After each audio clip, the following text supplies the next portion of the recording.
Hello friends, দেব coaching সেন্টারে সবাইকে স্বাগত।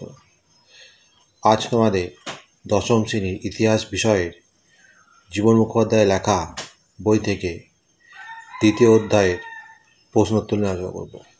দেখো, আজকের প্রশ্ন: এদেশের চিকিৎসাবিদ্যার ক্ষেত্রে কলকাতা মেডিকেল কলেজের কীরূপ ভূমিকা ছিল?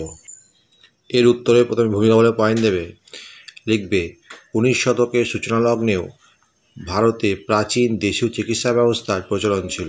পরবর্তীকালে বড়লাট লর্ড উইলিয়াম বেন্টিঙ্ক 1835 খ্রিস্টাব্দে কলকাতা মেডিকেল কলেজ প্রতিষ্ঠা করলে আধুনিক চিকিৎসাবিদ্যার পথ চলা শুরু হয়। উদ্দেশ্য: কলকাতা মেডিকেল কলেজ প্রতিষ্ঠার প্রাথমিক উদ্দেশ্য ছিল ভারতীয় শিক্ষার্থীদের মধ্যে ইংরেজি ভাষায় ইউরোপীয় চিকিৎসাশাস্ত্রে শিক্ষাদান ও রোগ নিরাময় করা। পরে সরকারি উদ্যোগ: 1835 খ্রিস্টাব্দে কলকাতা মেডিকেল কলেজ প্রতিষ্ঠা হওয়ার পর থেকে দেশীয় চিকিৎসাশাস্ত্রে শিক্ষাদানের জন্য সরকার অর্থব্যয় বন্ধ করে দেয়। ফলে প্রাচীন দেশীয় চিকিৎসাশাস্ত্রে পরিবর্তে পাশ্চাত্যের আধুনিক চিকিৎসাবিদ্যা এদেশে দ্রুত প্রসার লাভ করে। পরে পয়েন্ট দেবে ইউরোপীয় চিকিৎসাবিদ্যা বলে, লিখবে কলকাতা মেডিকেল কলেজে দেশীয় চিকিৎসাবিদ্যার পরিবর্তে ইউরোপের উন্নত চিকিৎসাবিদ্যার শিক্ষাদান শুরু হয়। পণ্ডিচেরির পর কলকাতা মেডিকেল কলেজ হলো এশিয়া মহাদেশের দ্বিতীয় কলেজ যেখানে আধুনিক ইউরোপীয় চিকিৎসাবিদ্যা শেখানো হতো।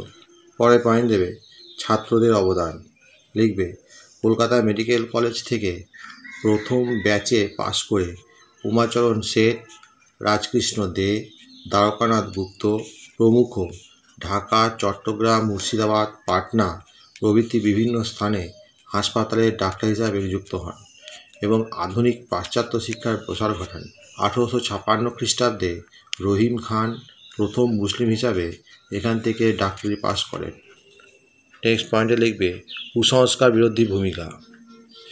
এই কলেজের ছাত্র মধুসূদন গুপ্ত প্রথম সব ব্যবচ্ছেদ করে যুগান্তকারী ঘটনা ঘটিয়ে নবযুগের সূচনা করেন।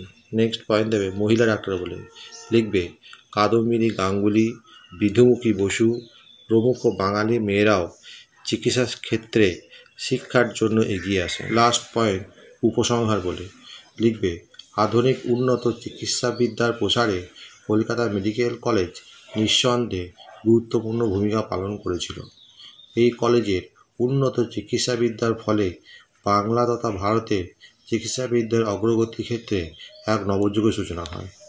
পরের প্রশ্ন দেখো, নীলদর্পণ নাটক থেকে 19 শতকের বাংলা সমাজের কিরূপ প্রতিফলন পাওয়া যায়?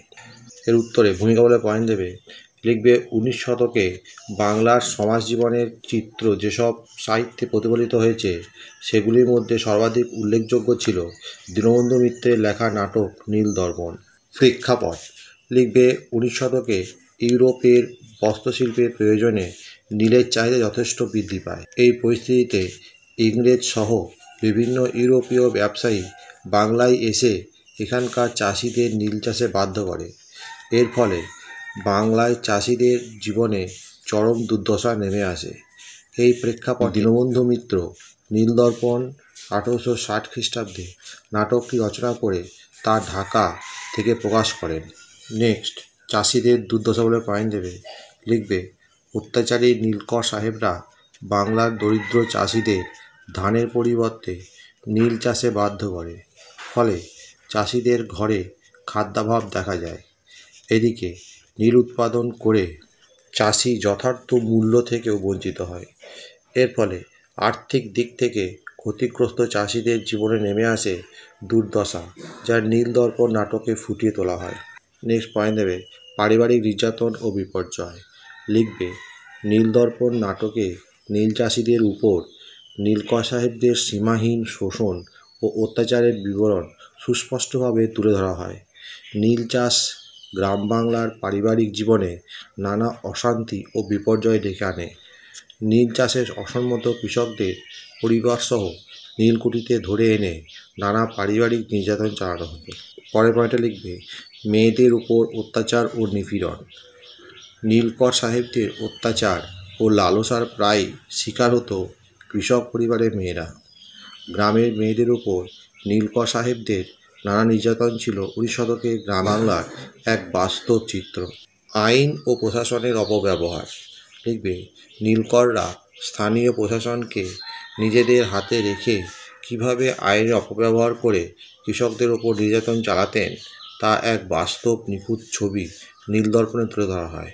পরের পয়েন্টে লিখবে নীল বিদ্রোহ বলে। তীব্র শোষণ ও অত্যাচারের পরিপ্রেক্ষিতে বাংলার দরিদ্র নীল চাষিরা 1859 খ্রিস্টাব্দে নীলকর সাহেবদের বিরুদ্ধে আন্দোলন শুরু করে, যা নীল বিদ্রোহে পরিণত। নীলদর্পণ নাটকে এই বিদ্রোহের সূত্রপাত ও প্রসারের চিত্র প্রচলিত হয়। পরে লিখবে গ্রাম সমাজের চরিত্র।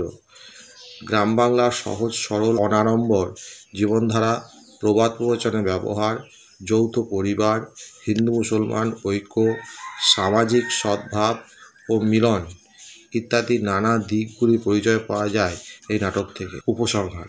পরিশেষে বলা যায় দীনবন্ধু মিত্রের নীলদর্পণ নাটক শুধুমাত্র নীল চাষিদের দুর্দশা তুলে ধরেনি, এই নাটক সাম্রাজ্যবাদী শোষণ ও অত্যাচার সম্পর্কে শিক্ষিত বাঙালি সমাজকে সচেতন ও প্রতিবাদী করে তোলার অনুপ্রেরণা জুগিয়েছিল।